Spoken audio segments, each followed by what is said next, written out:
Good morning and welcome to the SCRD Planning and Community Development Committee meeting for Thursday, July 15th, 2021. I'd like to call this meeting to order and acknowledge that the SCRD is located within the territories of the Seashelt and Squamish Nations. Before we adopt our agenda today, is there any changes that anybody would like to make to the agenda?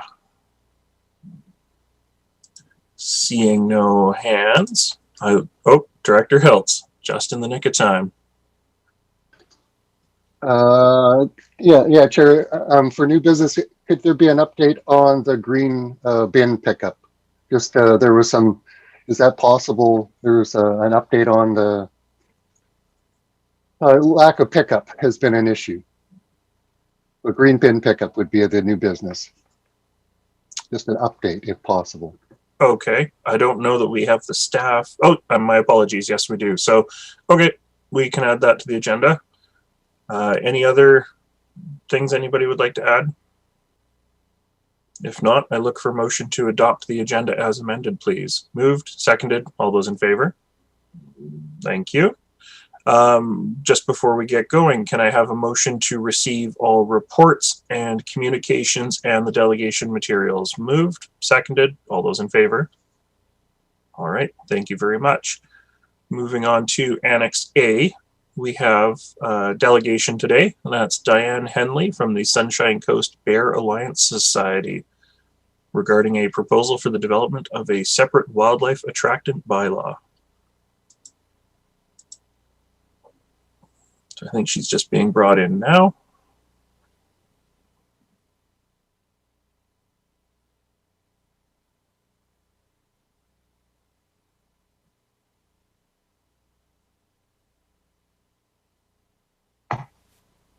Good morning, Diane. Good morning. I'm here also with Arena Fox. Has she signed in? She is. I will move her in as well. Okay, thank you so much.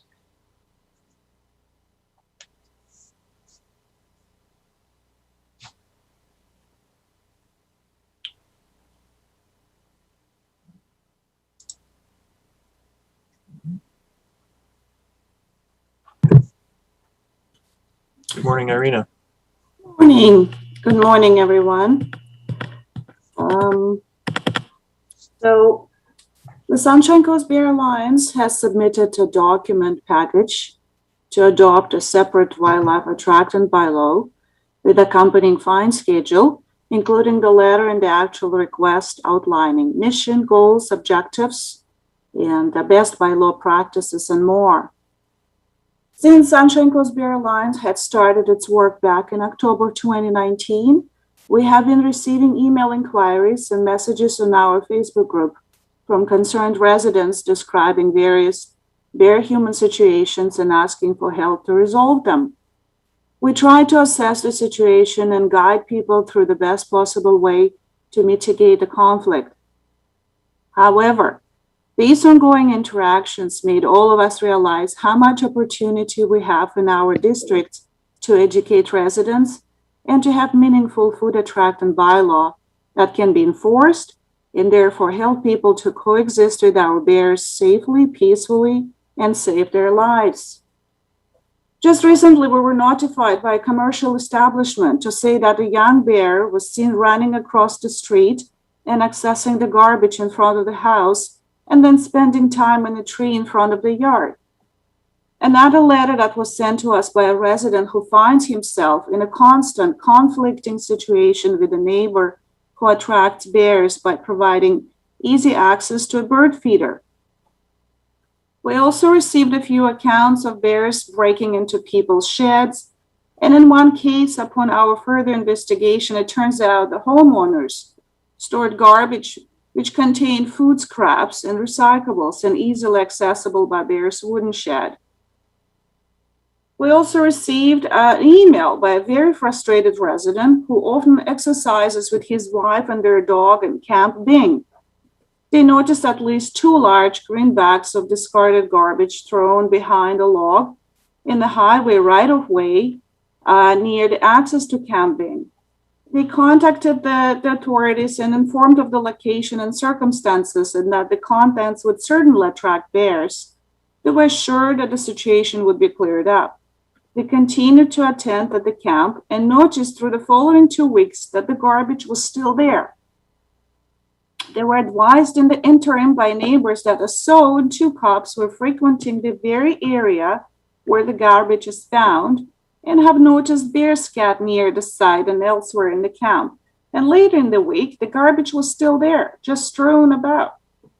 So this homeowner was very upset and disappointed by the way the situation was handled and expressed to our alliance that there is little doubt that the sow will be teaching her cubs that human garbage and attractants and thoughtlessness is a source of sustenance. So we can't have this situation become a norm. We need an efficient attractant bylaw that stops any irresponsible behavior right in its tracks. And for that, we need fines and effective enforcement. We need to stop killings of our bears for reasons of poorly managed food attractants and irresponsible behavior. This is what Sunshine Coast Bear Alliance and the residents of SCRD region and the whole coast are hoping to have changed. Thank you. That's it for me. All right. Thank you. Thank you very much. Directors, do you have any questions? Director Hiltz? Oh, sorry, Director McMahon beat you to it. Oh, all right. Actually, I don't have a question, but I have an observation that I'd be interested in knowing more about the SLRDs. Wildlife Attractant Bylaw, and I see online that they've had it since 2018. So, you know, what has their experience been? Have they been able to enforce it? You know, do they feel that it's been an effective bylaw and so forth? Because we have bylaw challenges here. So thank you. Thank you, Director McMahon. Director Hiltz? Thanks, Chair, and thanks for presenting the information about the bears. I guess I got two kind of questions. The intersection of the Wild Safe Coordinator. So has Bear Alliance, do they liaise with the Wild Safe Coordinator? Is the one, and kind of how that ties in with the conservation officer and reporting and this type of thing, and how these groups work together.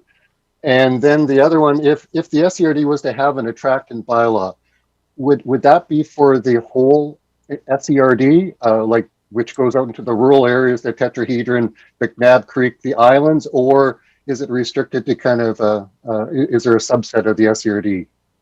So the two questions. I think the first question would be a good question for our delegation, but I think the second question might be better suited for staff, because scoping a bylaw would be, excuse me, our sort of purview in developing it, right? Diane? Yes, thank you very much for your questions. And yes, we are liaison with the present wildlife coordinator from WildSafe.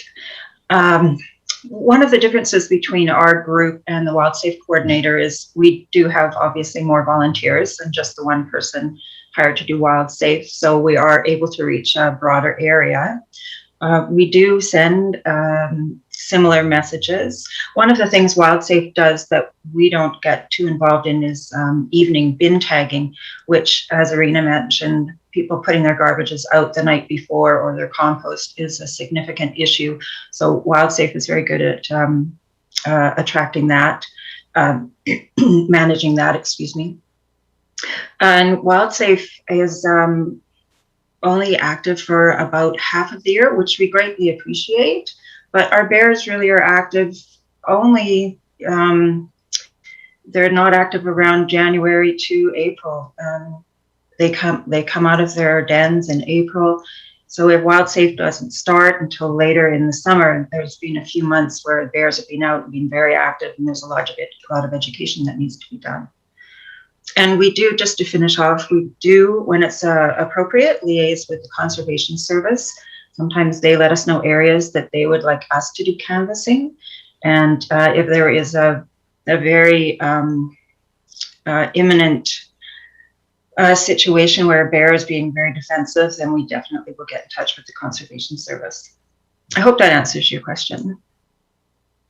Yes, it does. Thank you. And then from the staff side of things, I don't know if anybody would be interested in taking on, were the SCRD to look at a bear attractant bylaw, would it be something that would apply to the more populated areas or the whole entire geographical region of the SCRD?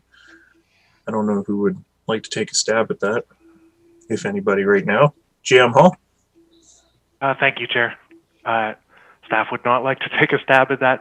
I think that was one of many questions that would have to be researched if the board was to direct action in this regard. Thanks. Okay, thank you. Directors, any other questions or? Director McMahon. I'd just like to thank the Bear Alliance for their work, because it's obviously much needed. We have a lot of bear conflict, and as pointed out, one bear safe or wild safe coordinator for a couple of months a year is insufficient to deal with this. So very much appreciated. Thank you. Yes, thank you for your delegation, and thank you for bringing this to our attention today. I don't see any other questions from directors. So I'd like to, thank you, Diane and Irina, for being here today. Thank you so much, everybody. Thank you very much for having us. And enjoy the rest of your day. So moving on to Annex B, the Planning and Community Development Department 2021 Q2 report. We'll turn this over to our GM of Planning and Development and our GM of Community Services. I don't know who wants to go first. GM Hall. Thank you, Chair. Together with the GM of Community Services, I'm pleased to present results from the second quarter, and as we do every quarter for the now two departments, and staff are pleased to answer any questions on the contents of the report. Thank you. All right. Thank you very much. Directors, any questions? Director Ties. Yeah, thank you. On page 4, bottom paragraph, there's a reference to an RT system. I'm just wondering what the RT system is. GM Hall. Thank you, Chair. Sorry for the acronym. Staff do try to avoid those, but RT refers to Request Tracker, and it's a ticketing and task management system that provides us with process efficiencies and continuity efficiencies in the name of customer service, and is starting to give us statistics and performance metrics that we can use to further improve service. And as well as being used in the planning division, it's currently used in a few other areas in the organization, and based on the success that planning has seen with it, additional services are looking at adding it as well. Thanks. Thank you. Just before I continue down my speakers list, I did want to highlight on page 6, 927 public inquiries in Q2 compared to 614 in Q2 2020. So I don't know how you guys are managing to even try to tackle these. I know that you're having challenges, but kudos to you for staying above water with the number of inquiries that are in. So thank you for that. Director Hiltz.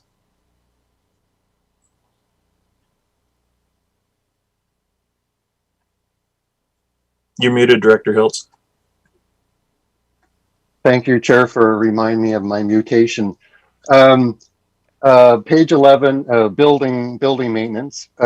Just wondering if there's any updates on the inspection of other facilities, fire sprinklers, in light of the failure of the Seashell Aquatic Center. Any changes, updates to vulnerabilities, risks in other SCRD facilities?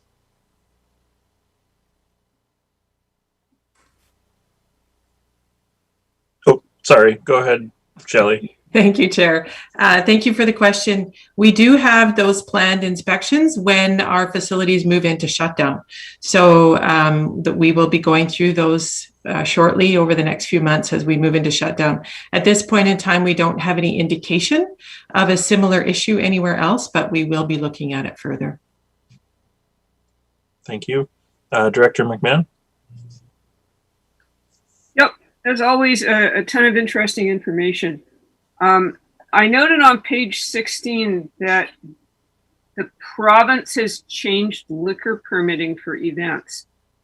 And I was wondering if there's perhaps we could be sent a link or something from the province to learn more about this, because it's not like the old system was great, but I mean, does this apply to regional districts? Are we supposed to handle liquor licensing all of a sudden? This sounds horrible. Thank you for the question. I'd be happy to just give you a quick Coles notes.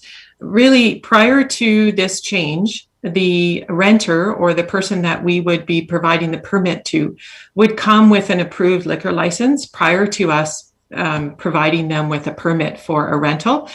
The change is that the facility owner actually has to provide support for the liquor license application before it's approved. So that's a bit of a switch. So our process really is just we're running it through some risk management right now to just make sure that if we're providing support for a liquor license, even before it's actually supported by the province, that we've just done our due diligence. But the process will remain the same, where the individual that is hosting the event still has the responsibility around acquiring the liquor license. So it's just a bit of a switch in timing, which changes our processes a bit. So as soon as we get some answers from risk management, we'll be adjusting our internal processes accordingly. Thank you for that. Director Seegers. Thank you.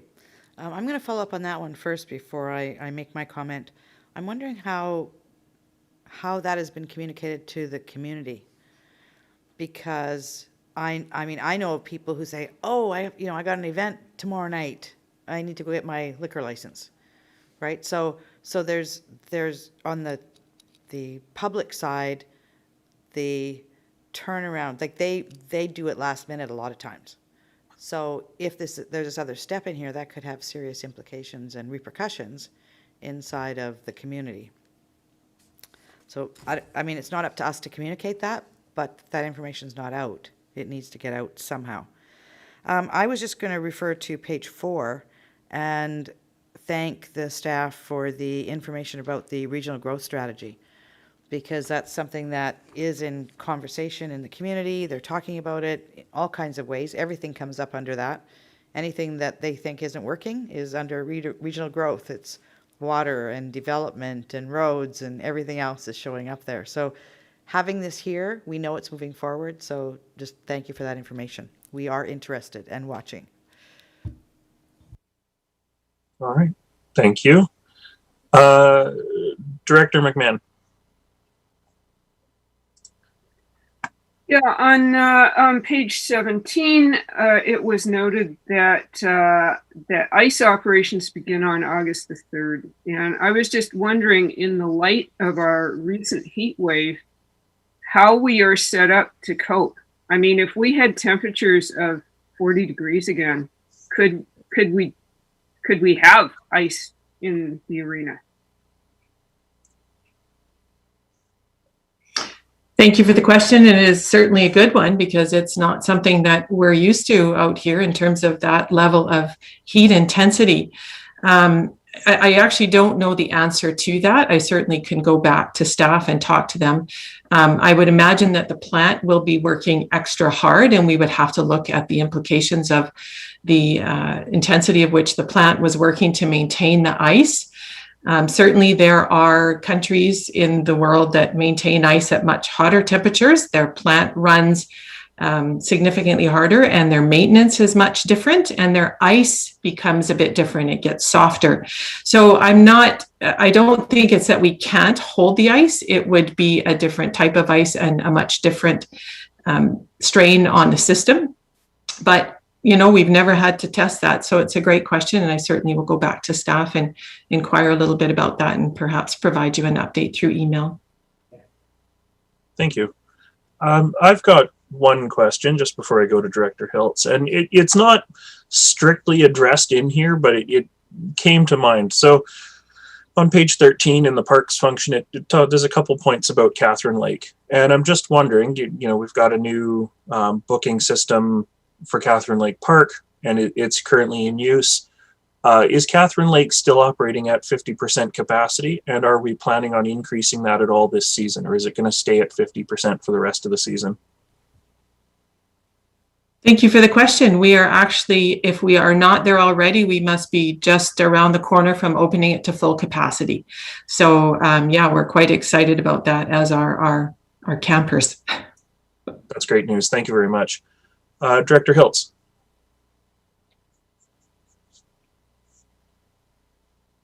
You're muted, Director Hiltz. Mutation. Thank you. Page 13, just looking for a refresher on the McNair Bridge.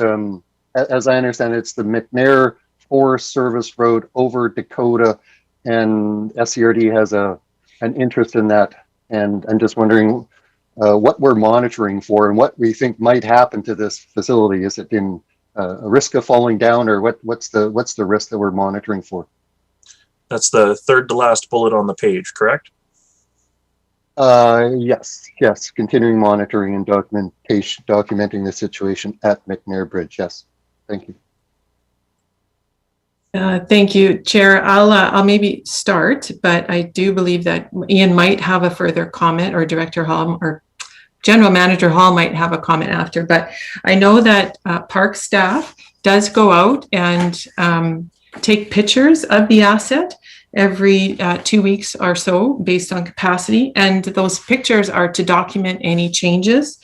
And over the couple of years that we've been doing that, we've been able to observe little to no change. So we do know that we want to be watching it. But at this point, we don't have any great concerns about it. And we're just documenting to have that information for the future. So GM Hall, I don't know if you have any further comments. Thanks, GM Gagnon. This bridge is closed for vehicle use, but as it's over a fish-bearing stream, and in order to support our responsibilities for the asset, we do, as the GM noted, we do monitor it regularly, both to protect potential recreational users and the environment.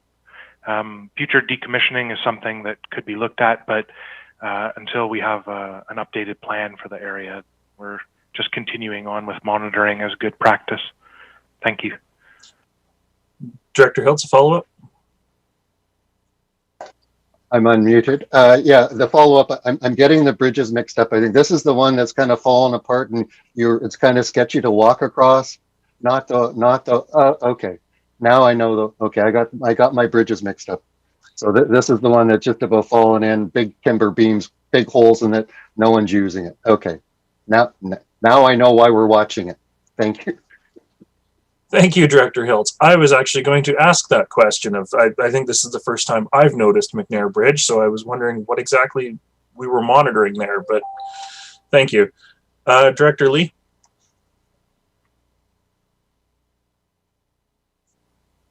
Trying to find my mute button and it isn't on.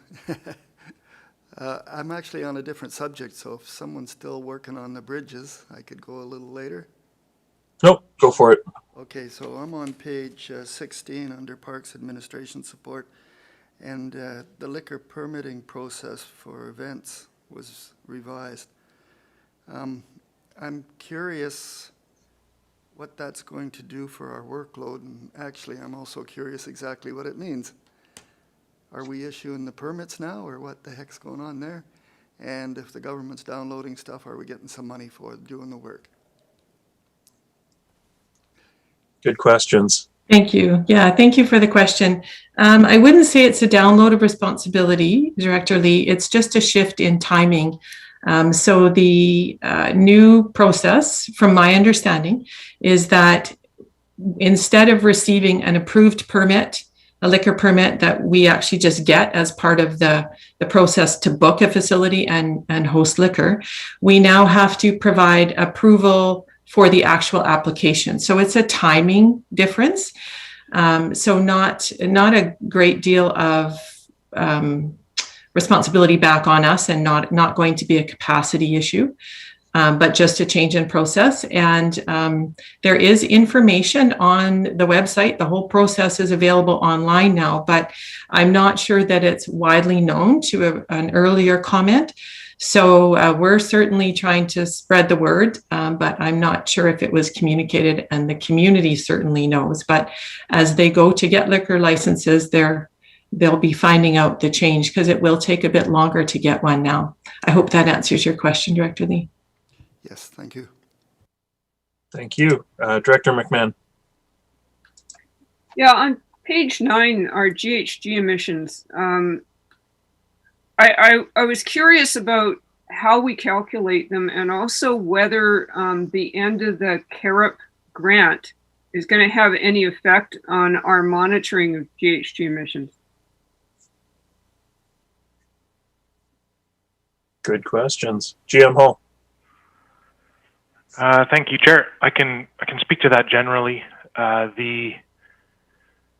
protocol is followed, and it's consistent across the province, if not the country, for calculation.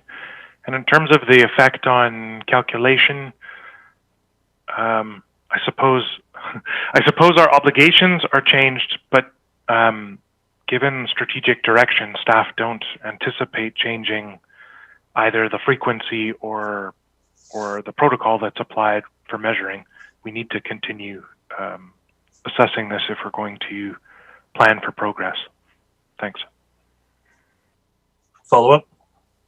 Yeah, follow-up question. So, the lion's share of our emissions are associated with the landfill. When the landfill is closed, will those emissions drop? GM Hall. Ooh, that's I think we can. I think as we bring more information back on our corporate carbon neutrality plan, that is an aspect that we can, although it's not part of the core inventory, it's an aspect we can speak to. But the degradation curve for organics in a landfill is very long. So will they drop? Perhaps, but it's a very, very long curve. Thanks. And I noticed that GM Rosenboom is with us this morning, and he is not a usual attendee, so I'm going to invite him to add to that if he wishes. Good morning, everybody. No, I think General Manager Hall already answered the question. Yes, they will drop, but the drop can take easily 50 to 100 years to accomplish. So it's expected that the drop will take a long, long time to be completed. Thank you. Thank you. Further follow-up, Director McMahon? Yeah, we have a couple of closed landfills on the coast, one in Gibsons and one in Half Moon Bay. So presumably at that rate, then they still are emitting GHGs. Is that included in our calculations? Good question. Jim Rosenboom? Thank you. I think that's a question we have to look into. Yes, they were closed, and they most likely still emit Ghg emissions, and we'll have to confirm how, if and how they are included in the current assessment, and if that's even required. So follow up for us. Thank you. Okay, thank you. Director Kroll. Thank you, Chair.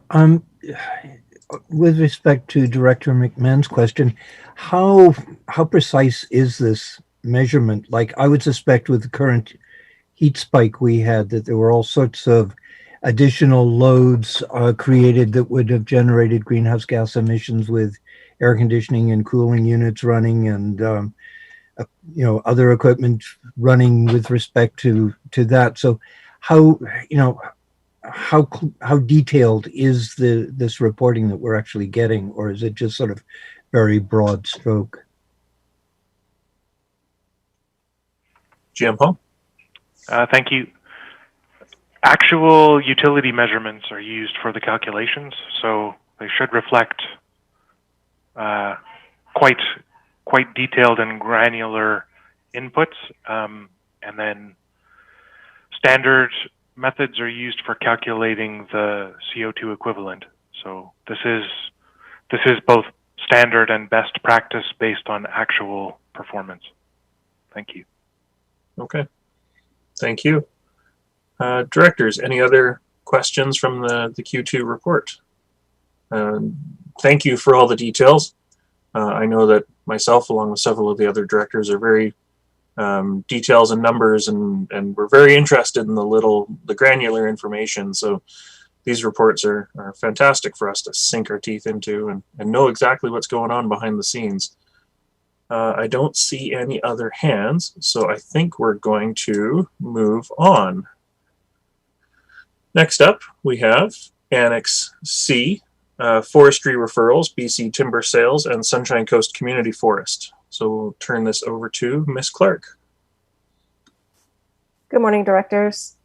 This report includes a response to BC Timber Sales, their annual operating plan, their annual referral for harvesting plans for the next 5 years. Separately, and for the first time, SCRD has received a referral from Sunshine Coast Community Forest, which is also for a 5-year operating plan. Internally, the SCRD planning team convenes the SCRD analysis across multiple departments to examine potential service area impacts, such as those to water service or parks, trails, or OCP policy. Those are examples of a range of potential impacts. Recommendations are also made with previous board direction in mind, and the one that comes up in this report is the policy direction around harvesting in community watersheds. You'll also note there is some correspondence from Sunshine Coast Community Forest on the agenda for today. So with that, we're happy to take your questions. All right, thank you very much. Director Seegers. Thank you. Yes, there is a letter from the community forest, and I think in the letter it references the process. So as you indicated, this is the first time the community forest has actually done this type of process and referred out their proposed operating plan.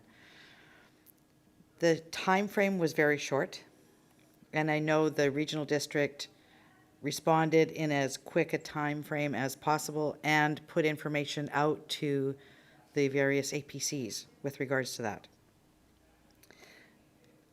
That was the response, and the information out was prior to the SCRD staff meeting with the community forest. And I understand through that there was some further information provided on both sides. And while these recommendations are reflective of the initial report, I don't know if they would be indicative of what would come forward now based on the other information. However, that other information is not available to the board as such, and we're making recommendations based on the preliminary information that came forward. So I'd just like the directors, I forwarded additional information to the directors yesterday from the community forest as a follow-up to the meeting with staff. And so these recommendations, we can look at what they say and how they say it. I'd be open to having some of them be revised somewhat, given the additional information, but it will be the will of the board. Thank you. Thank you. Director Ties.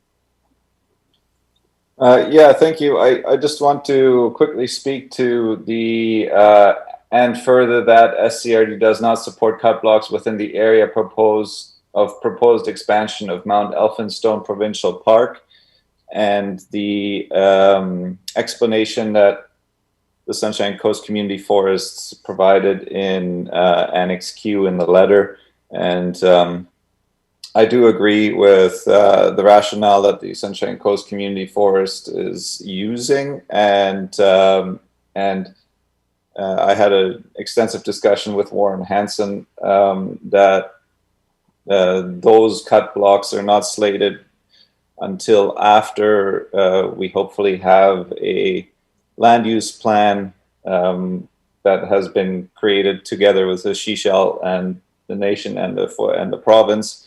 That should give us a little bit more certainty around whether this park is going to be existing or not. But in the meantime, I do respect that the Sunshine Coast Community Forest has that land allotted as theirs, and until there is actually the intention to create a park or a park is being created, that they need to move forward with what they have. So I just wanted to acknowledge that,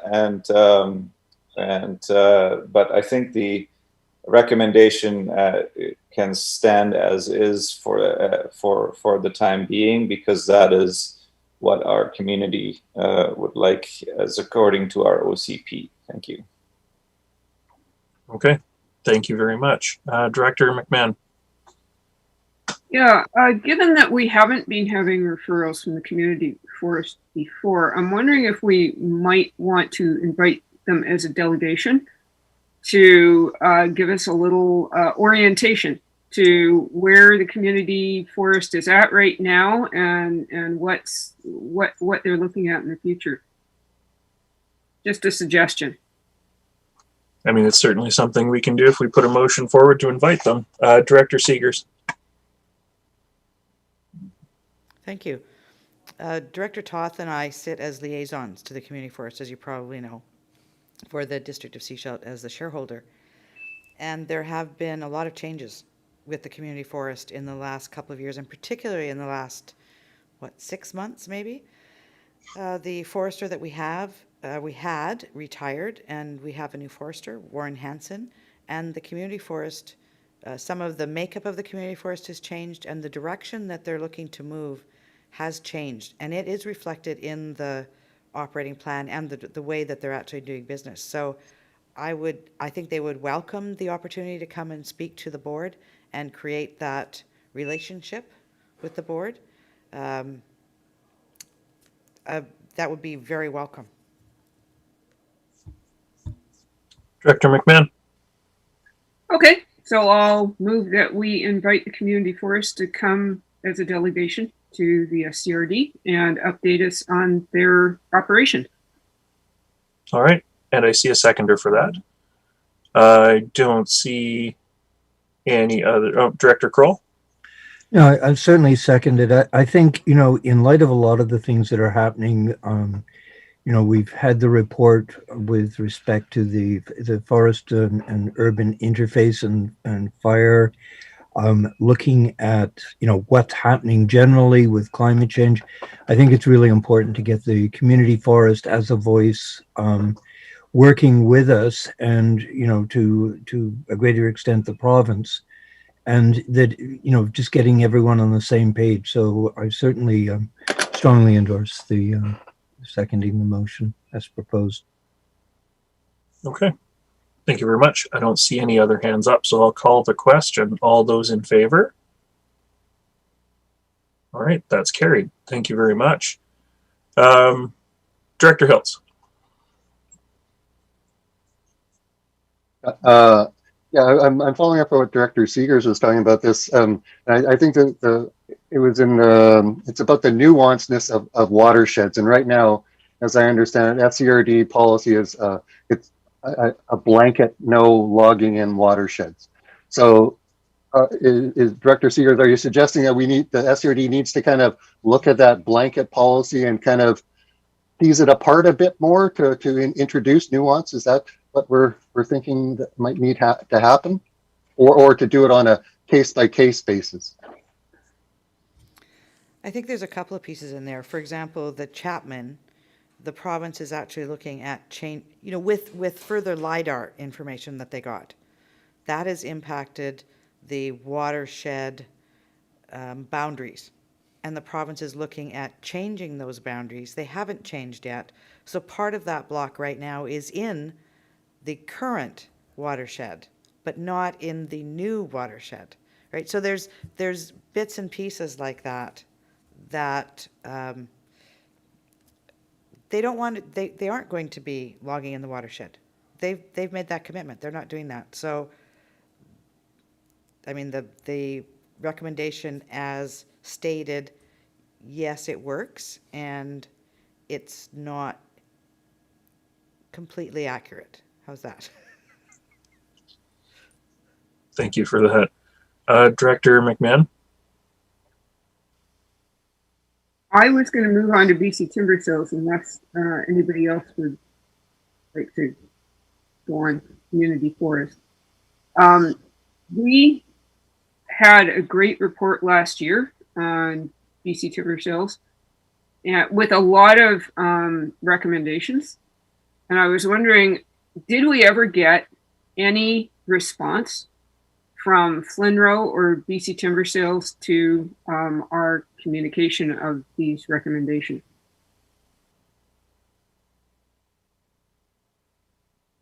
Good question. GM Hall? Thank you for the question, Chair. Staff don't believe so. Thank you. Follow up, Director McMahon?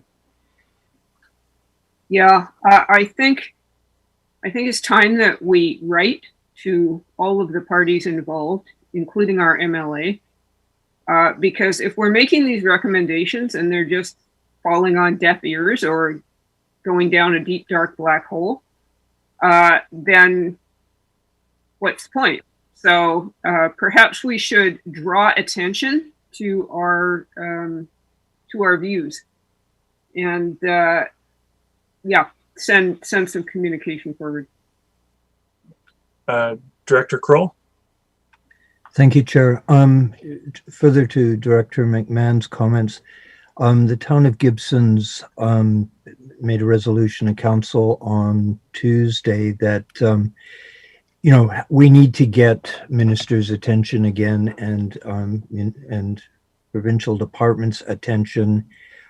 We've made a resolution that we get reporting, that we don't have to go hunting for the information that they're doing, that they actually, if it's in our community, they respond to us and say, hey, we're talking about doing this, or we're looking at doing that, that we don't have to go visit a website to find out almost after the fact that it's happened.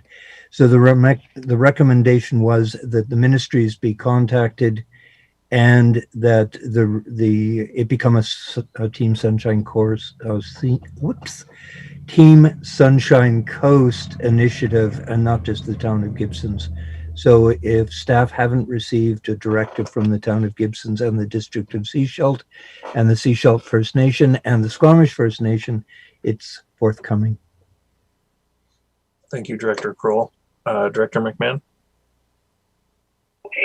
Yeah, sorry,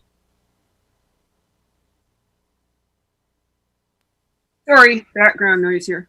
How are we going to move this forward as Team Sunshine Coast? Can we clarify the process involved in advocating jointly for with BC Timber Sales? What is the next step that we need to take here? In terms of a more proactive engagement with BCTS? Yes, in conjunction with our other local government partners. Good question. I don't know if anybody is in a position to advise on that, but do we have a ministerial meeting coming up by any chance at UBCM around forestry? CAO McKinley, did you? We have requested one. Okay, so that may be an opportunity for us to do a little bit of advocacy. Director McMahon? Well, perhaps we could prepare the ground by, for instance, issuing a letter with all of the signatories that are concerned here, outlining our concerns about BC timber sales logging plans. Well, certainly on Mount Elphinstone for Area E, that's a concern, and the town of Gibsons. I don't know how much broader we want to get here. That's a good question. Any other input from directors? Director Kroll? Just in our expression, we had expressed concern with respect to the, Mount Elphinstone and the Church Road well. Logging in the aquifer recharge area. So, it's a huge issue, and it's not just timber sales either. It's, mining and other things that, have potential impact. And knowing that something is coming from the town of Gibsons, I'm wondering, Director McMahon, if it'd be prudent to wait until we receive that officially from the town of Gibsons. Then we can, endorse or not. Director Kroll? I'll follow up with our staff to see if it happens in a timely manner, because if there's going to be a break in August and UBCM coming up in the minister conferences, I think we need to ensure that it's happens in a timely manner. For sure. Okay. Directors, any other questions around that? Or otherwise, we do have some recommendations here regarding Annex C. Director Hiltz. Thanks, Chair. In the recommendation, and that it says, and that the SCRD's position will be conveyed. And is that referring to the? I believe there's a policy that goes back to 2000. Is that what would be accompanying this? Is the policy that dates back to that time? And just how are you going to communicate conveying this position? How is that going to be aside from the resolution? Thank you for that, Director Hiltz. Who would like to answer that? Ms. Clark? Thank you for the question. This follow-up position has been conveyed before as a result of direction in, I believe, 2017, when the final and that recommendation around a drinking water protection strategy with some specifics of zero impact. And so in the past, that has been conveyed staff to staff with the resolution following board direction. So at this point in time, staff imagine communicating it that way unless directed otherwise. Thank you. Director Seegers. Different buttons here to push. I think what Director Kroll is getting at is, are we conveying this to, BC timber sales, or are we actually going further than that? I think what I'm hearing here is that it seems the conversation needs to go up the chain a few more levels, because BC timber sales is doing what BC timber sales has been mandated to do. What we're looking at is potentially impacting what that mandate is, and that's not something that BC timber sales themselves can actually change. Nope, that's a very good point. Director McMahon? I would add, in terms of communication, that there's been several letters in the last couple of years from BC timber sales in regards to DL 1313, stating that the SCRD has taken no steps to come up with a plan to protect this block. And in fact, we have. We met with the minister, the previous minister, and we wrote to the minister, and somehow these messages are not getting through. We requested that that block be removed from BC Timber Sales operating plan, and we've never had a direct answer. And obviously, BC Timber Sales, I assume they were copied on these letters, but it's time to remind them. Thank you, Director McMahon. Jim Ho? Thank you, Chair. It's a little beyond the scope of operating plans, but staff also recall that there have been UBCM motions put forward on this. Thank you. Thank you. Directors, what would you like to do? Motions, recommendations, further discussion on any particular item? Would like to sort of wrap this up and move on. Director Pratt? I'm struggling with a little bit with the because I've received some comments from community members regarding the Milne watershed because of the topography in the area and the concern that maybe the recharge wouldn't be affecting as much. So I'm struggling a little bit to make a decision without having more of an understanding of the community forest plans for within that area. So I'm wondering what a possible process would look like if we were to have them come and present and then give a recommendation. Like how would that affect their timeline and our timeline prior? Because the community forest, I mean, we'd like to. It's a community. It's something that's staying on the coast. It's economic activity that benefits the coast. There's additional philanthropic activity that benefits the coast as a whole, and we have to find the balance there.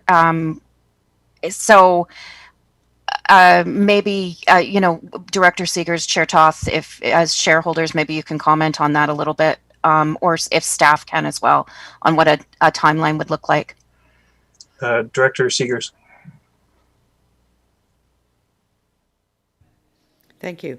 The referral period, I believe, actually closed June 15th. So, we're past the response date. They are looking at finalizing that. They are aware of this report and of the information that's in here. We'll be addressing that in the information that they bring forward. So if the board wanted to defer this until after a meeting with them, I don't think there'd be much impact. They're done. They finished pretty much what they need to do. Director Ties? Yeah, I'm just wondering if we can pass the BCTS portion of the recommendations, and I'd also be comfortable with passing the and further that I spoke to earlier. And maybe we can then not, and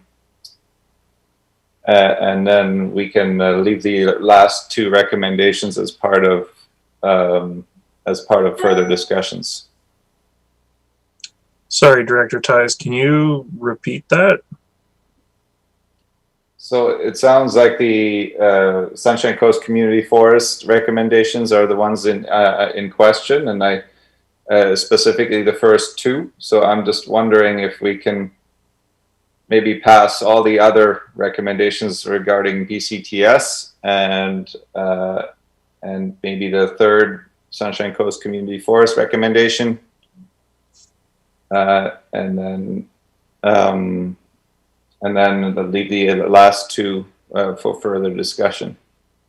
I just looking at the list, I think it might be more appropriate to leave the and further that the SCRD does not support cut blocks within the area of proposed expansion of Mount Elphinstone Provincial Park as part of that bundle, so we don't have to try and unpack that here on the fly. But certainly, I don't see any reason why we couldn't respond to the BCTS referral and also share the SCRD's position on logging in the community watersheds. Director McMahon? Regarding the BC timber sales ones, I'm happy with the recommendations as they stand. And I hope that we can get the letter from the town of Gibsons and then formulate a response. I would like to avoid us trying to write a letter on the fly at a board meeting next week. So if there's some way that we could in advance start drafting a response, or maybe one of the directors could take that on, and then we would have a proposal, you know, a proposed motion to go forward with next week. Okay. That seems reasonable. Do I have any specific motions today on this topic? Director Ties. All right, well, how about we pass the BCTS motions? So I'm willing to move those. So everything below the Sunshine Coast Community Forest. So starting at that, SCRD respond to BCTS referral as follows, and all those recommendations, I'm willing to move those. Okay. And I have a seconder for that. Thank you. Any other comments, questions? Just to confirm with staff, Ms. Clark, that's okay at this time for us to pull those apart? I'm seeing a nod. Okay. I don't see any other hands up, so I will call the question. All those in favor? Oh, Director Hiltz. Yeah, we're just taking that first. There's a lot of that's in this recommendation. Right now, we're looking at that SCRD respond to BCTS referral as follows. That SCRD does not support BCTS proposed block, that block number on Mount Elphinstone, or that block number within Dakota Community Watershed, and that SCRD's position on logging in community drinking watersheds and logging outside of the watersheds, etc. Those are the recommendations that are currently on the floor. Okay, so those three sections are gone then out of what's on the floor. Right now, what we have on the floor are the very last two recommendations. Okay. We haven't dealt with the first one yet. Yep. So good, thank you. Yep. All those in favor? Okay, that's carried. Thank you very much. And would anybody like to do anything with the SCCF recommendation at this time? Like, say, deferring it?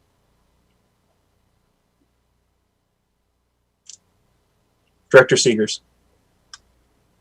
It takes a bit here.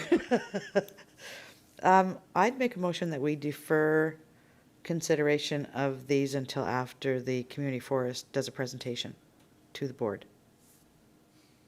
Okay, I have a seconder for that. All those in favor? That's carried. Thank you very much. Is there anything further to do with Annex C that anybody would like to deal with at this time? Or are we going to wait and see what comes of the Gibsons correspondence before we do anything further? Seeing some nods. Okay. Did we want to take just a 5-minute break before we move on to our planning items for the day? Okay, so we will come back at 10:34. Thank you.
And welcome back to your regularly scheduled Planning and Community Development Committee meeting for July 15th, 2021.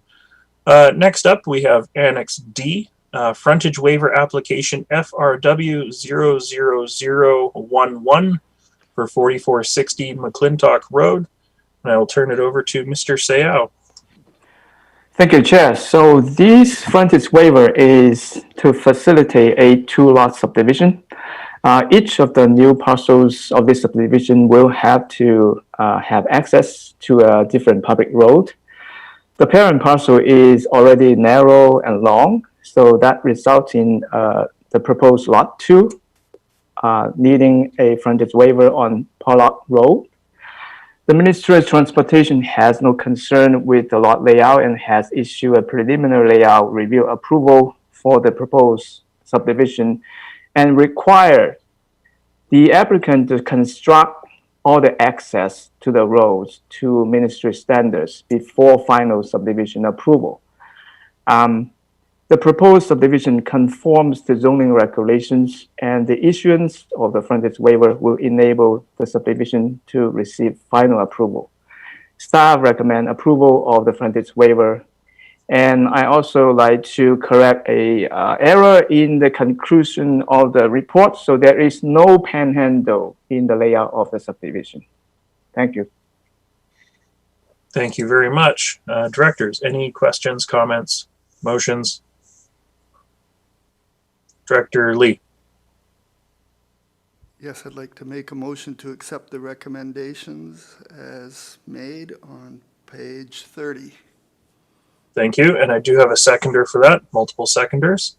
Director Hiltz. Yes, thanks, Jerry. Supportive. I just wanted to clarify, as Planner Zhao was talking about, that this is an 8F unmaintained road, and so it will go to a 6D, I guess, or something like this. And I just, where is this recorded? I recall Director Tighe talking about upgrades been done and then maintenance not happening. So just making sure that the pieces come together, that will this become a maintained road, and that we will not be asking in 3 years, why is it not getting maintained? Like, where did the pieces come together that this is going to get done? Thank you for that question. Mr. Sayao?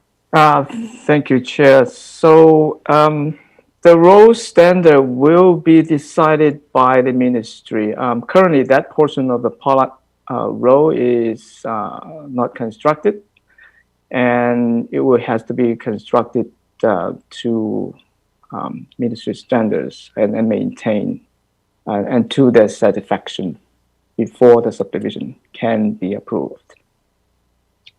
Okay, so that construction would have to take place before the subdivision is actually finally approved. That's correct. That was indicated by the ministry. Yes. Thank you. Don't see any other hands up, so I'll call the question. This is voting A, B, D, E, and F. All those in favor? And that's carried. Thank you very much. Moving on to Annex E, Development Permit DP 000197 for 996 Keith Road.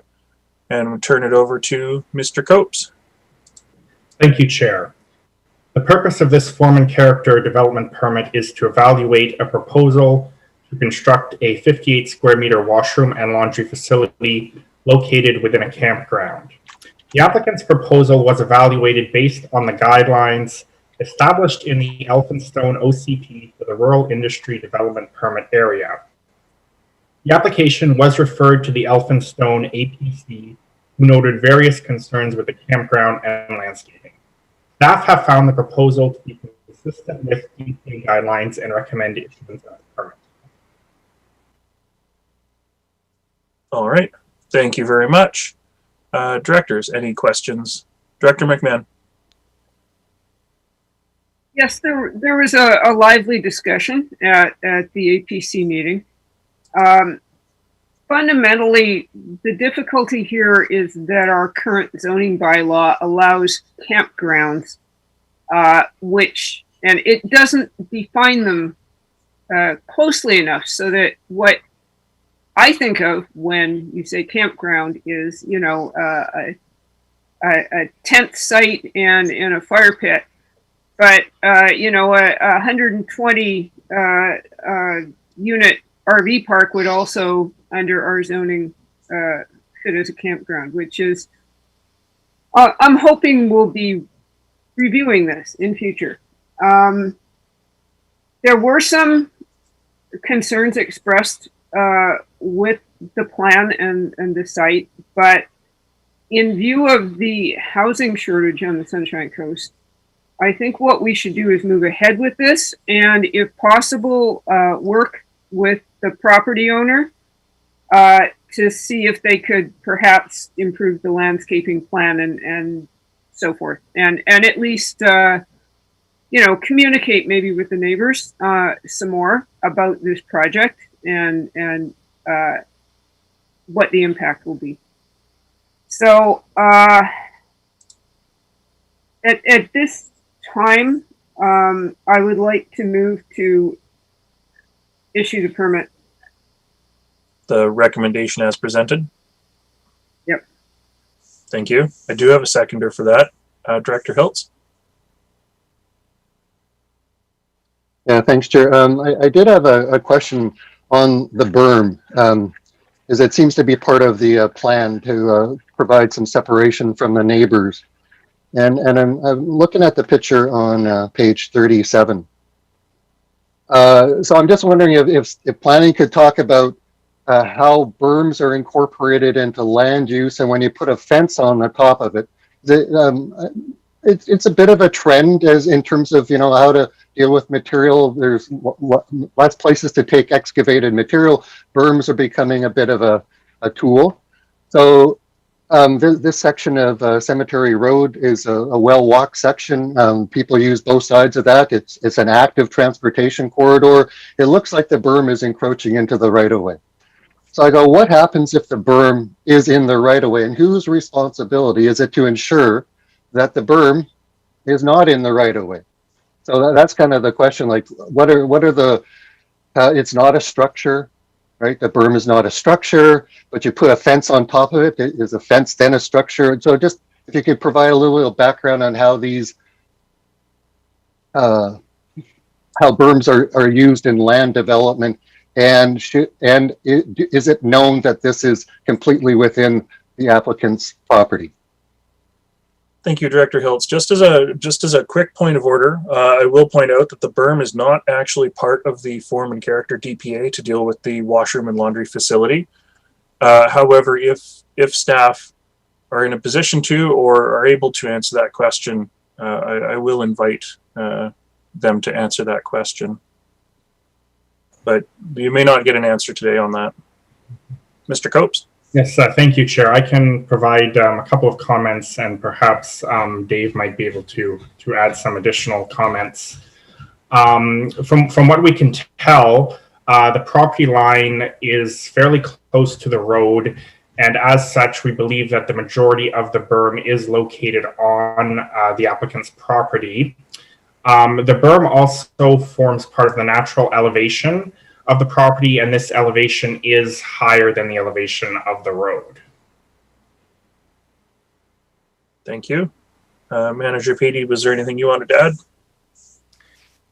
Thanks for the question. The only thing I might add is that we don't have any regulation or policy with respect to the shoring up or for the creation of berms in and around a property. We do have maximum height regulations for fences, and if any fence was to be erected over on the top of the berm, we would regulate that if it was over height.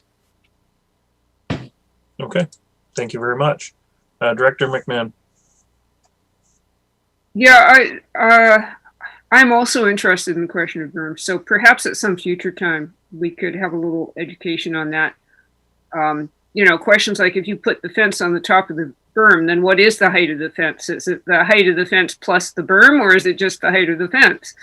So, and there are a lot of berms being built in my area, many of them with fill that is contaminated with knotweed.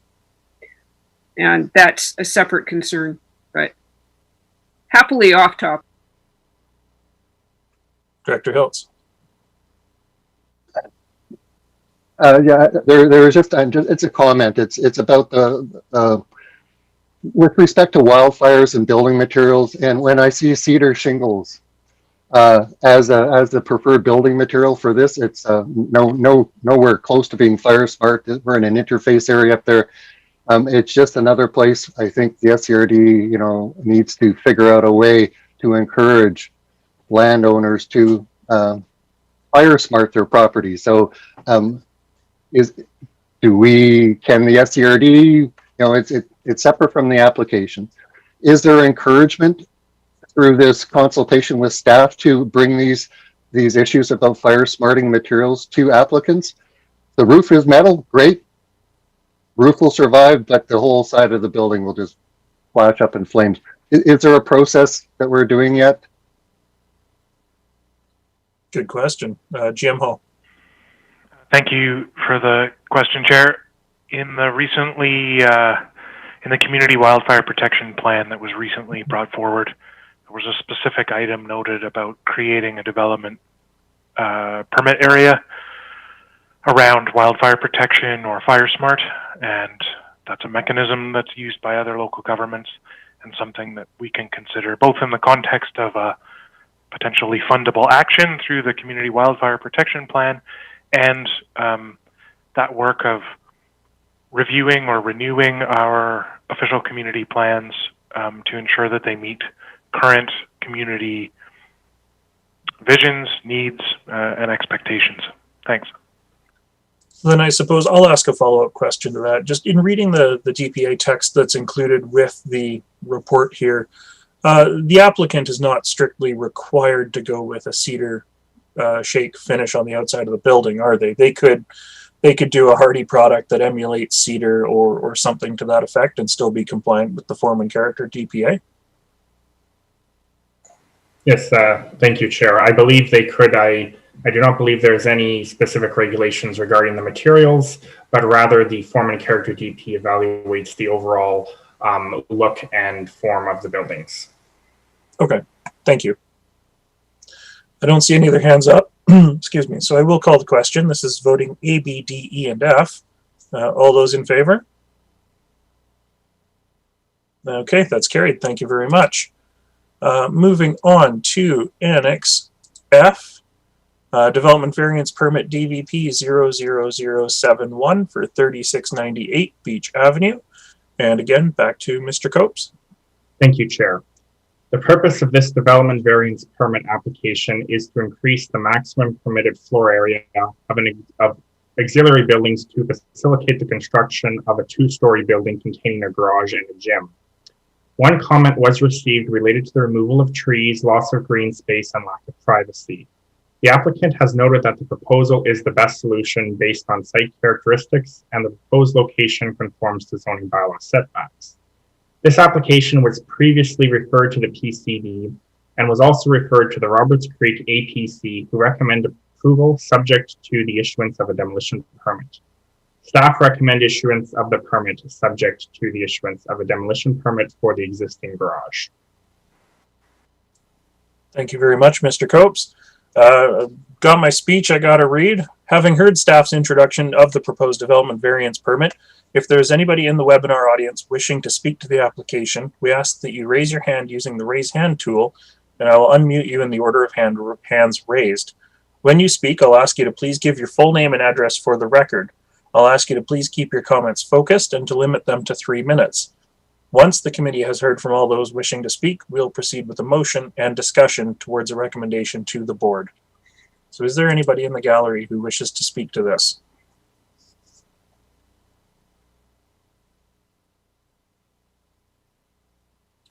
Seeing no hands, I will now turn to my directors. Director Ties. Yes, thank you, Chair. I would like to move the recommendations as listed on page 41. Thank you. Do I have a seconder? I do have a seconder. I see no further hands up, and this is again voting A, B, D, E, and F. All those in favor? And that's carried. Thank you very much.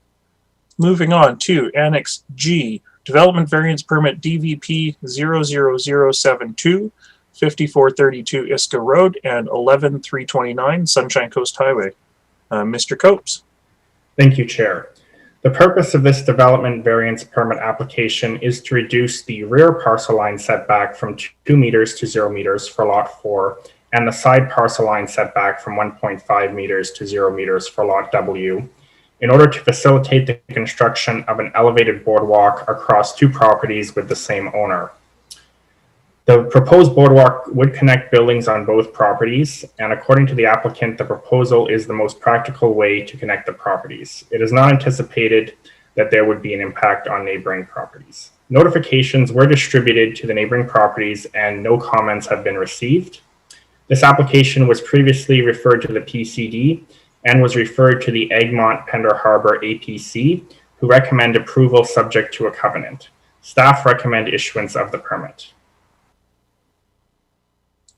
Thank you, Mr. Copes. Having heard staff's introduction of the proposed development variance permit, if there's anybody in the webinar audience wishing to speak to the application, we ask that you raise your hand using the raise hand tool, and I will unmute you in the order of hands raised.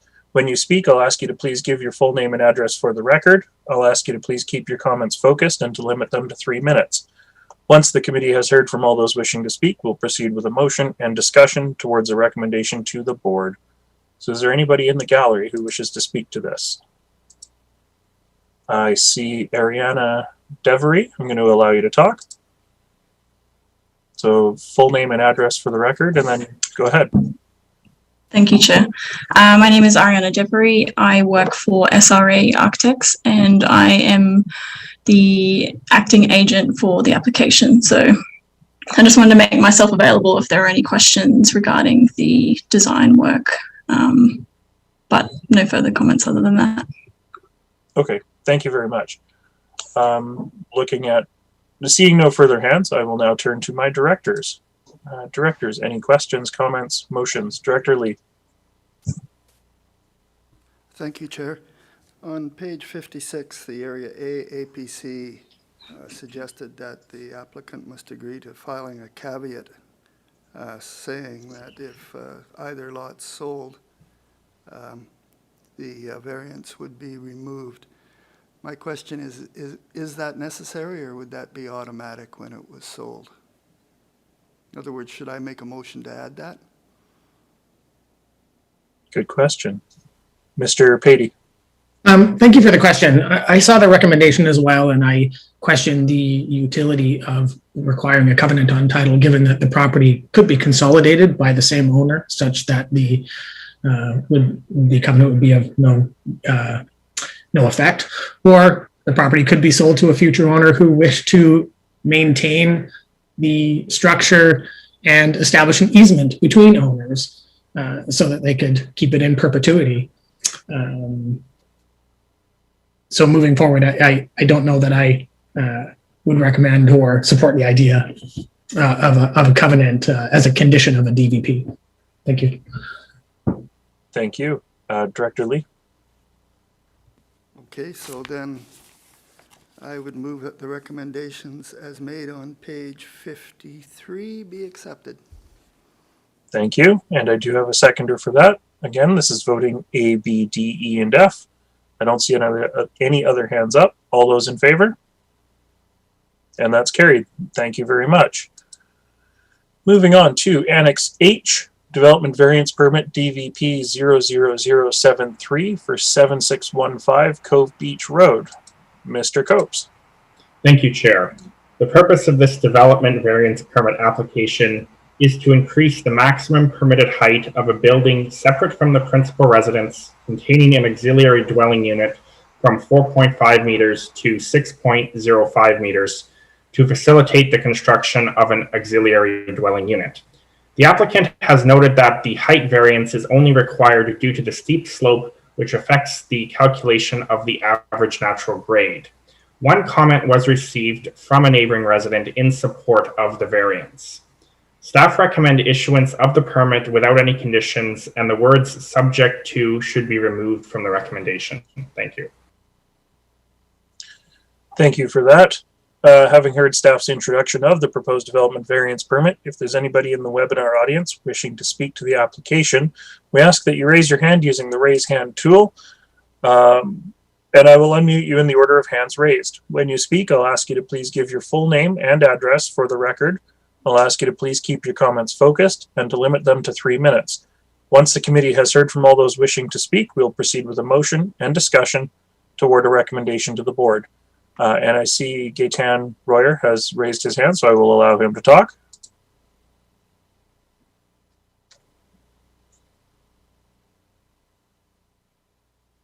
Gaetan, you should be able to unmute yourself. Okay. Sorry about that. There was a delay in the mute button becoming available. My name is Gaetan Royer. I'm the owner of 7587 Cove Beach Road. We are the next door neighbor to immediately east of 7615 Cove Beach. I fully support this application. I'm very familiar with the site. The steep slopes in this new subdivision fully justify this variance. Many of the owners are going to be finding themselves in the same situation and will require to build on piles at the front of their property. Piles would be on the downslope, so the building seen from behind is not any higher than any other building, and certainly not in the view of any present or future neighbors. So I really appreciate how helpful SCRD staff have been in handling our inquiries with them, and I fully support this variance. Thank you. All right, thank you very much. Seeing no further hands up, I will now turn to my directors. Director Pratt. Thank you. I fully understand the challenges with this development, and wanting to make sure that you're properly set into bedrock is pretty important. So it is, when I first read the recommendation before reading through the report, my spidey sense kind of went, wah, but reading through it, it makes perfect sense, and knowing what the land looks like. So I am happy to move the recommendations on page 63, please. Minus the issued subject to. So, or just the subject to, sorry. Yep. Thank you. Do I have a seconder for that? I do have a seconder for that. Thank you very much. This is again voting A, B, D, E, and F. Director Hiltz. I just wanted to make a comment, challenging building sites, the neighbor, I think this is the kind of work that I'm expecting to see applicants produce. Like, it's a detailed site plan, lots of detail. They're maximizing the site of something really difficult and presenting it. So I think they're leading, making a good example of how to deal with these difficult sites. So yeah, supportive as well. So just a comment. Thank you. Thank you. Seeing no further hands, I'll call the question. All those in favor? And that's carried. Thank you very much. Moving on to, excuse me, Annex I, Shirley Macy Park Disc Golf Course Partnership Agreement with Sunshine Coast Disc Golf Association. Turn it over to our Parks Planning Coordinator, Rebecca Port. Thank you, Chair. Shirley Macy is a 34-acre SCRD park in Area F that includes a sports field, off-leash dog area, wheelchair-accessible playground with spray park, community hall, washroom facilities, and a 9-basket forested disc golf course. The disc golf course was established in 2003 by a volunteer society through an agreement with the SCRD. The society has not been active for many years, and the course has been maintained on an ad hoc basis by parks crew and local disc golf players. This arrangement functioned well while use was low. However, disc golf has grown in popularity in recent years, and use of this course has increased significantly. Other park uses like dog walkers and hikers have also expanded. Through recent site inspections, staff have identified a need for improved signage and rerouting of the course in order to manage for the increased use and improve safety. As well, there is a need to address informal additional installations within the course. Sunshine Coast Disc Golf Association, established in 2019 with the purpose of building, maintaining, and advocating for disc golf on the Sunshine Coast. The association has been taking a leadership role in the sport and are interested in partnering with the SCRD in a volunteer stewardship agreement for this disc golf course. For consideration, staff have prepared two options. The first option, recommended by staff, is to enter into a memorandum of understanding with the Disc Golf Association towards the maintenance of Shirley Macy Disc Golf Course. Through this agreement, an annual work plan would be developed with clear expectations and guidelines. Benefits of formalizing partnerships through MOU would include clarity of expectation, clear communication structure, and a frequent set of eyes and ears in the area that have responsibility towards the course. The Disc Golf Association also has access to a volunteer pool willing to provide assistance for seasonal cleanups and course adjustments. Option 2 would see the continuation of status quo and would not include entering into an MOU with the Golf Association at this time.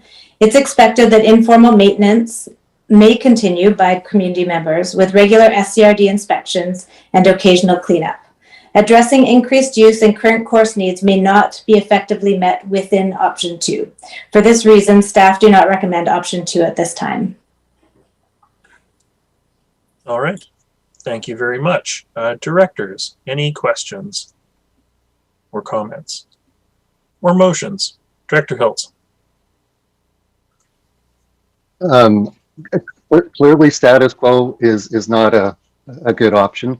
So I'm supportive of the recommendations in option 1 and happy to move that. The question that I do have is in the communications.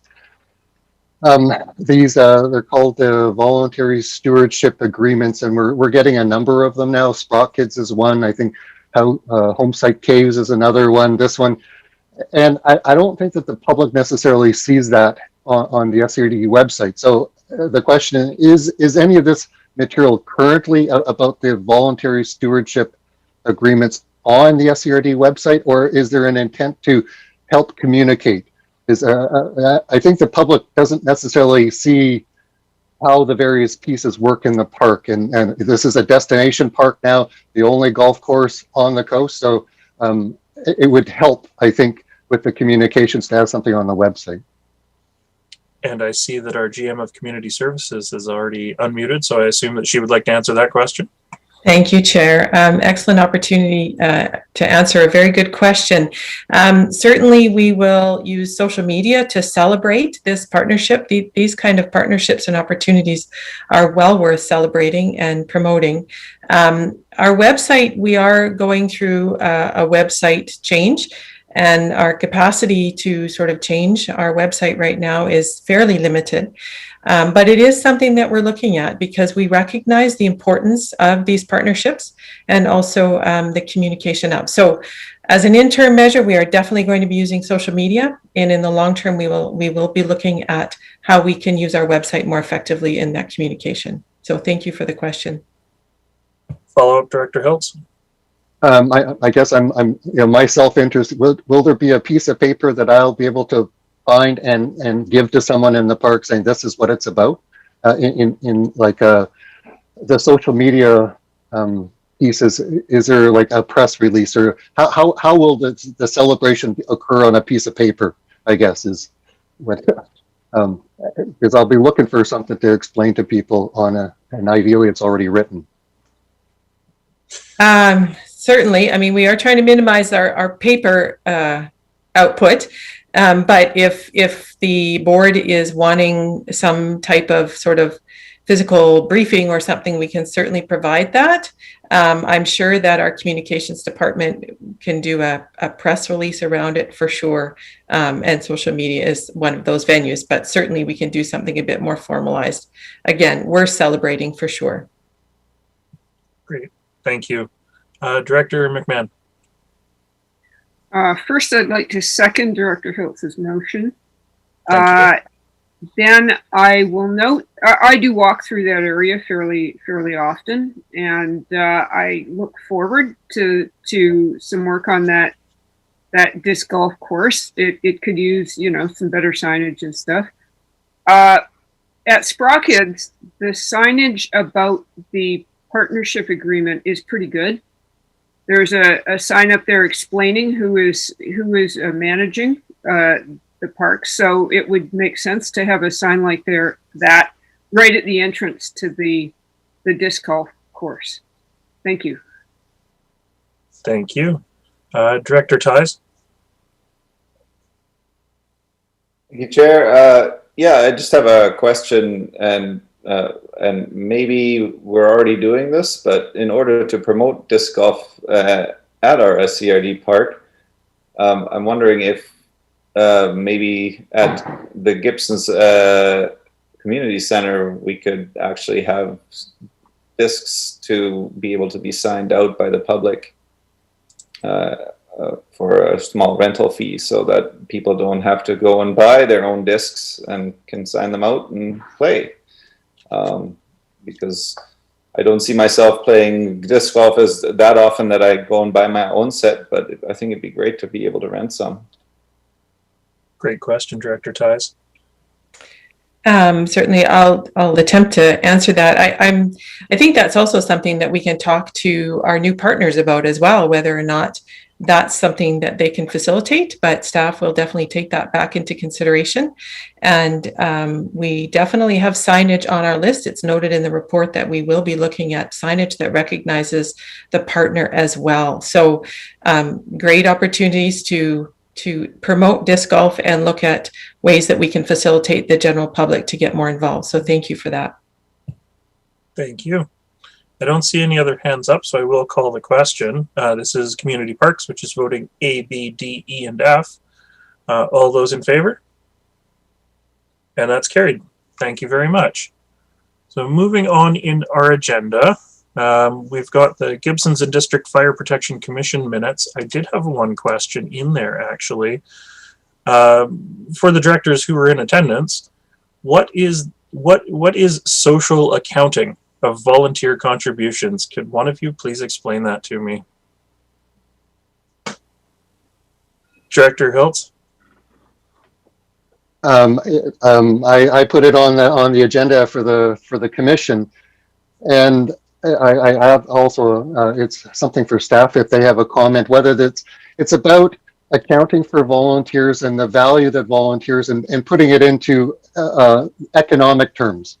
And so in the terms of the fire commission, the difference of what the value that an economic value that the volunteers bring, and an accounting of that to acknowledge that and to recognize that, and the differences between a full-time fire department versus a volunteer fire department. So it's about accounting of the volunteers and putting it, rather than saying volunteers are good, it's about actually accounting for it. And it's a movement in Canada, at least 10 years old. For me, it reminds me of the audits and accounting for measurable, meaningful contributions. And so that's that. And I did have a question to staff, is if they know anything about other local governments pursuing this, particularly around volunteer fire departments. Director Kroll, I see you really want to get your hand up, so go ahead before we turn over to staff. Thank you, Chair. And just further to Director Hilt's comment, one of the things, and the reason that this came up at the committee meeting was, the role volunteers play in a community, and suddenly if the service they're providing changes from volunteer to paid, you have this public reaction like, oh my God, we can't afford this. But they've had it all along on a volunteer basis. So the rationale behind it is, this is what you've been getting. This is what it would have cost you had you been paying for it. Now you're going to have to pay for it. And it's just so it doesn't come as such a huge shock to a community when a service goes from volunteer to full paid. Thank you for those comments.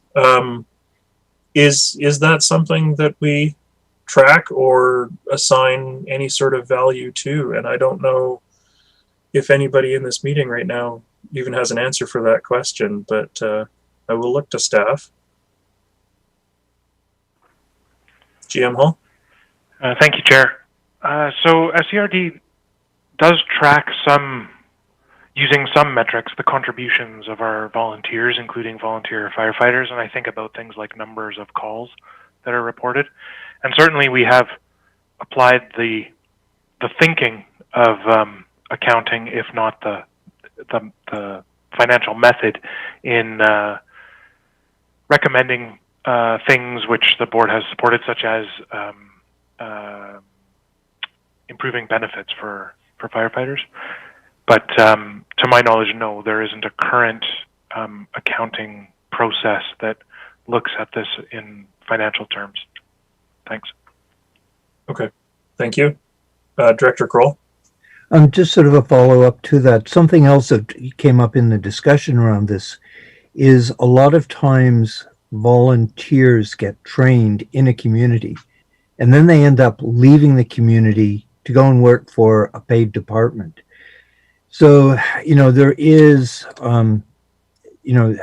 we pay, in a sense, we pay for the training within our community, but then, and I don't say it happens with all members, but, there is a certain attrition rate that occurs because of people being trained in our situation and then moving on to paid jobs. So I think it is something that's worth, putting a value on, because what is the cost of training and then you lose someone versus paying someone and keeping them? Right. Okay. Thank you. Thank you for those comments. And directors, is there anything from Annexes J, K, L, M, N, or O that you wish to discuss or bring forward? So that's Fire Protection Commission, as well as the areas A, B, D, E, and F APC meetings. Just give you a moment to flip through.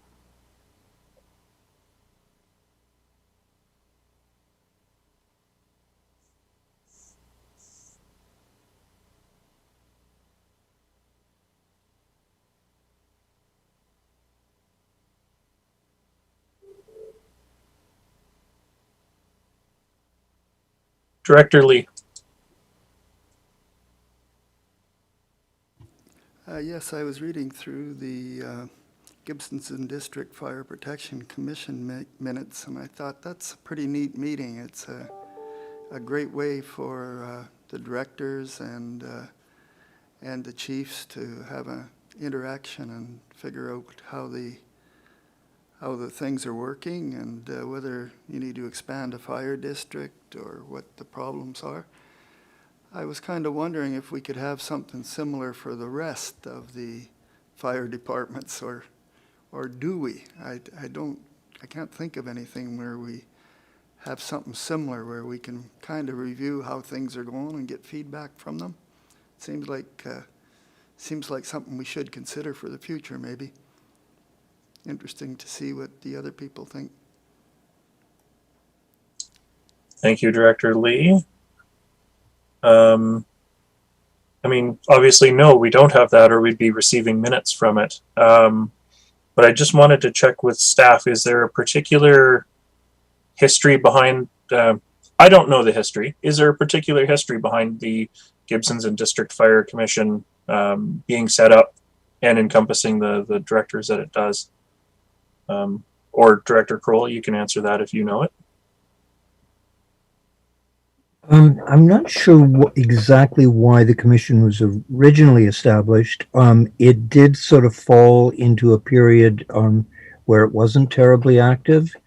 And in, correct me if I'm wrong, Director Hiltz and Director McMahon, it was reactivated in 2018 with the sort of new people on council. And I think also at the suggestion of Chief Michaels.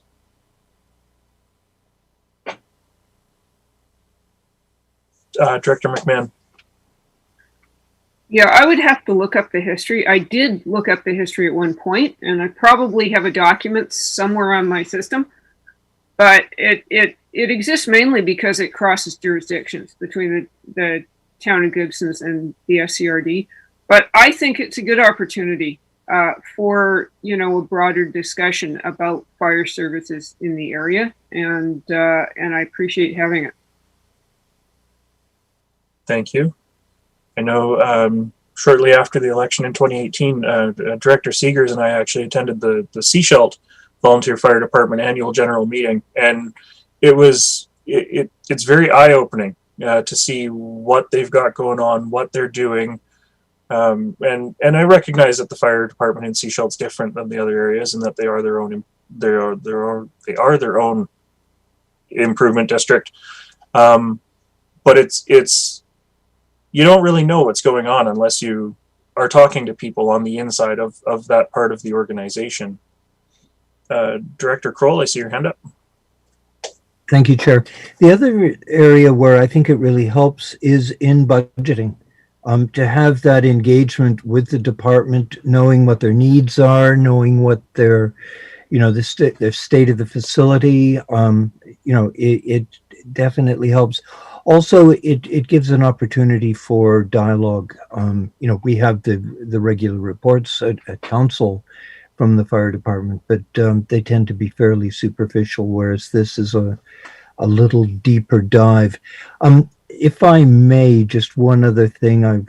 Since our last meeting with the Fire Commission, one of the things I brought up as a potential concern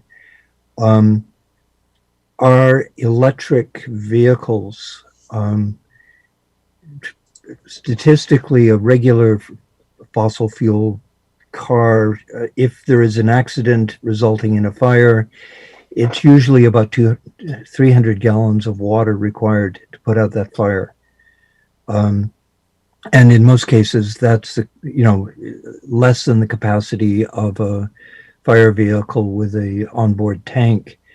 Electric vehicles, and apparently statistically, there's about a 10% higher rate if they're involved in an accident starting a fire. They require 8,000 to 28,000 gallons of water to deal with, and it's a cooling. It's not so much the fire. The fire component is put out fairly quickly. It's the cooling that is required, and the other implication with these fires is a fossil fuel vehicle fire is about probably an hour to deal with. Electric vehicles can take up to 6 hours. So it's a whole different thing, and there have been situations with electric vehicles where the fire's been put out, the fire department leaves, and it's restarted and they have to return. So it's a whole slightly different can of worms. And where it's a particular issue is remote areas where there's limited water. So I've raised it as a concern with Chief Michaels, just for something to make the departments aware of. Thank you, Director Kroll. Director McMahon. Yeah, just further to the comments about the Fire Commission, one of the reasons I think the current Fire Commission is working very well is that, as it happens, Director Kroll, as well as being the town's representative, is on search and rescue.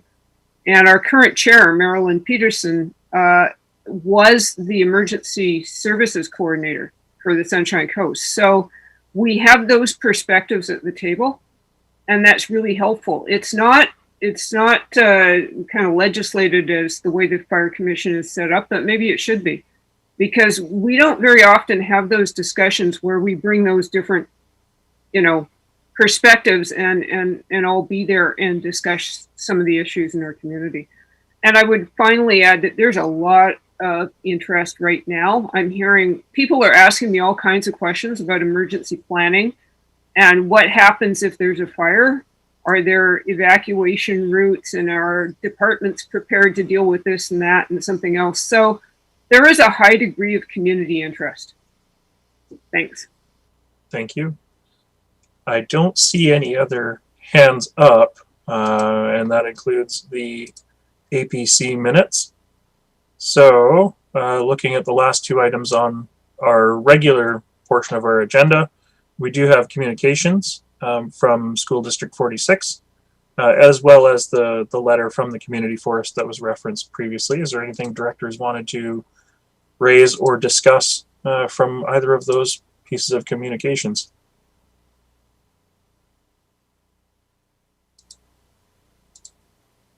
I don't see any other hands, or any hands up.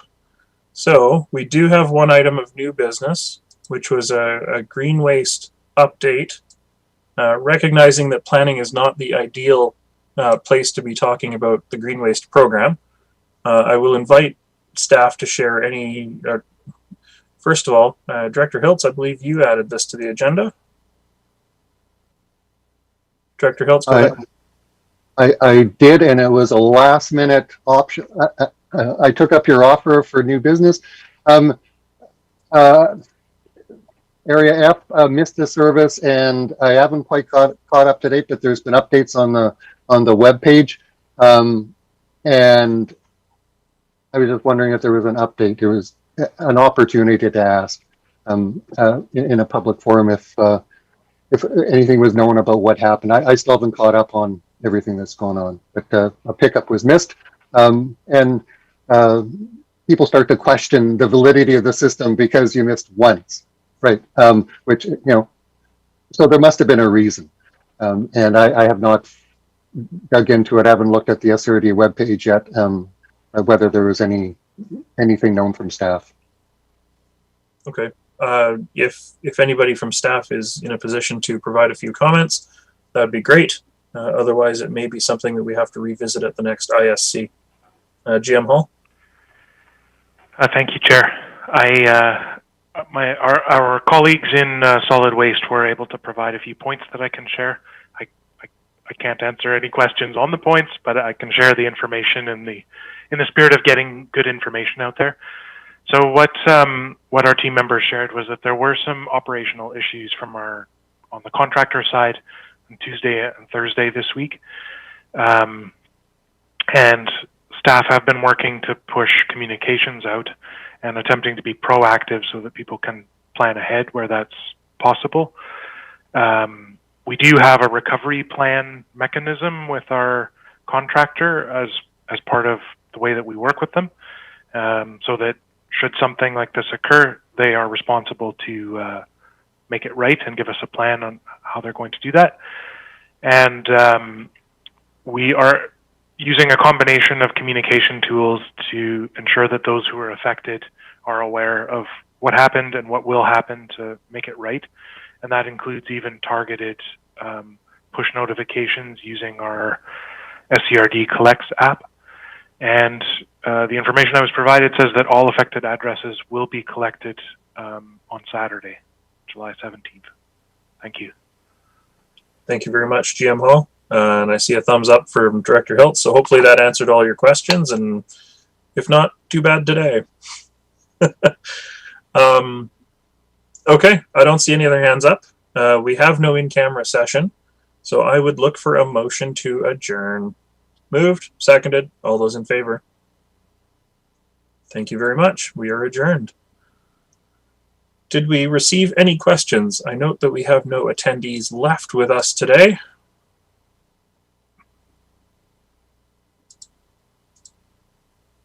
No questions received. There we go. So with that, see you all. Well, I won't see you all later. Councillor McLean, alternate director McLean, is going to be sitting in my place for this afternoon's meetings. So have fun and see you all next week. All right. Take care, everyone.